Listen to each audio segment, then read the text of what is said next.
TS. കനാലിന് കുറുകെയുള്ള പഴക്കമേറിയ pipe line പൊട്ടിയതിനെ തുടർന്ന് തടസ്സപ്പെട്ട കുടിവെള്ള വിതരണം പുനഃസ്ഥാപിക്കാൻ നടപടി തുടങ്ങി. കനാലിന്റെ താഴ്ഭാഗത്തുകൂടി പൈപ്പ് കടത്തിവിട്ട് നിർമ്മാണം നടത്താനാണ് ആലോചന. ഇതിന്റെ പ്രാരംഭ നടപടി ആരംഭിച്ചു. കഴിയുന്നത്ര വേഗം താൽക്കാലിക സംവിധാനം ഏർപ്പെടുത്തുമെന്ന് വാട്ടർ അതോറിറ്റിയും എം.എൽ.എയും അറിയിച്ചു. ദേശീയപാതയ്ക്ക് സമാന്തരമായി ചവറ പാലത്തിന് സമീപം സ്ഥാപിച്ചിരുന്ന പ്രധാന പൈപ്പ് ലൈൻ കഴിഞ്ഞ ദിവസമാണ് തകർന്നു വീണത്. പൈപ്പ് ലൈൻ പുനഃസ്ഥാപിക്കുന്നതുവരെ താൽക്കാലികമായി ജലപാതയ്ക്ക് അടിയിലൂടെ HDP പൈപ്പ് ലൈൻ സ്ഥാപിച്ച് ശുദ്ധജലം എത്തിക്കാനുള്ള പ്രവർത്തനങ്ങളാണ് നിലവിൽ ആരംഭിച്ചിട്ടുള്ളത്. ജല അതോറിറ്റിയുടെ ഉന്നത ഉദ്യോഗസ്ഥർ നേരിട്ടെത്തി സ്ഥിതിഗതികൾ വിലയിരുത്തി. യുദ്ധകാല അടിസ്ഥാനത്തിൽ പൈപ്പ് ലൈൻ സ്ഥാപിക്കുന്നതിനുള്ള നടപടികൾ ആരംഭിച്ചിട്ടുണ്ട്. അധികൃതരുടെ അനാസ്ഥയാണ് പൈപ്പ് ലൈൻ തകർന്നു വീഴാൻ കാരണമെന്ന് ആക്ഷേപമുണ്ട്. ഡോക്ടർ സുജിത് വിജയൻപിള്ള MLA സ്ഥലം സന്ദർശിച്ച് സ്ഥിതിഗതികൾ വിലയിരുത്തി. അടിയന്തര പ്രാധാന്യത്തോടെ തുടർ നടപടികൾ സ്വീകരിച്ചു തുടങ്ങിയതായി അദ്ദേഹം വ്യക്തമാക്കി.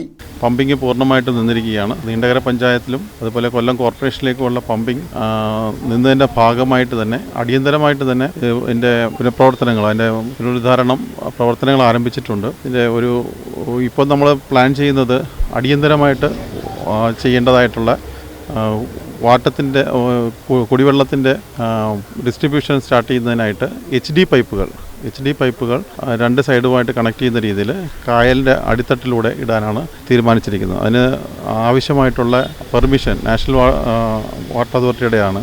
ഇതിൻ്റെ വാട്ടർ ബേസിൻ്റെതാണ്. അപ്പോൾ അവരോട് തന്നെ സംസാരിക്കുകയുണ്ടായി. ഔദ്യോഗികമായിട്ടുള്ള കത്ത് ഇന്ന് അവർക്ക് ചെല്ലും. അപ്പോൾ നമ്മൾ അതിൻ്റെ പെർമിഷൻ എടുത്താണ് ഈ കനാലിൻ്റെ അടിയിൽ കൂടെ പൈപ്പ് ഇടാനായിട്ടുള്ളതും. ശാസ്താംകോട്ടയിൽ നിന്നും കൊല്ലം നഗരത്തിലേക്ക് ശുദ്ധജലം എത്തിക്കുന്ന പ്രധാന പൈപ്പായിരുന്നു കഴിഞ്ഞ ദിവസം രാവിലെ തകർന്നത്. മൈൽഡ് സ്റ്റീൽ പൈപ്പ് കടത്തിവിടുന്ന ഇരുമ്പ് കവചം കാലപ്പഴക്കത്താൽ ഒടിഞ്ഞു വീഴുകയായിരുന്നു. ടി.എസ്. കനാലിന്റെ ഇരുകരകളിലും ഉയരത്തിൽ കോൺക്രീറ്റ് തൂണുകൾ സ്ഥാപിച്ചാണ് പൈപ്പ് കടത്തിവിട്ടിരുന്നത്. ഇരുമ്പ് കവചം തകർന്നതിനൊപ്പം ഒരു വശത്തെ പൈപ്പും വേർപെട്ട് ജലപാതയിൽ പതിക്കുകയായിരുന്നു.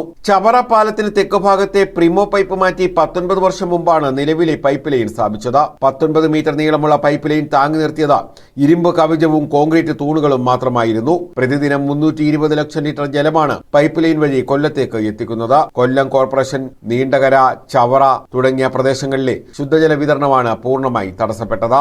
യുദ്ധകാലാടിസ്ഥാനത്തിലാണ് നടപടികൾ പുരോഗമിക്കുന്നതെന്ന് ചീഫ് എഞ്ചിനീയർ നാരായണൻ നമ്പൂതിരി പറഞ്ഞു. ഇന്ന് വൈകുന്നേരം ആകുമ്പോഴത്തേക്കും പൈപ്പ് ഇവിടെ എത്തും. പക്ഷേ ഇത് HDP പൈപ്പ് ആയതുകൊണ്ട് തന്നെ നമുക്കിത് വെള്ളത്തിലൂടെ ഇടുന്നതായതുകൊണ്ട് തന്നെ ഒത്തിരി കാര്യങ്ങൾ ചെയ്യാനുണ്ട്. പ്രഷർ ടെസ്റ്റ് ഒക്കെ പുറത്തുനിന്ന് ചെയ്തിട്ടാണ് നമുക്കിത് ഇറക്കാൻ പറ്റുക. മാക്സിമം ഒരു 7 ദിവസത്തിനുള്ളിൽ ഇത് റെഡിയാക്കി എടുക്കാമെന്നുള്ളൊരു പ്ലാനിംഗ് ആണ് ഉള്ളത്.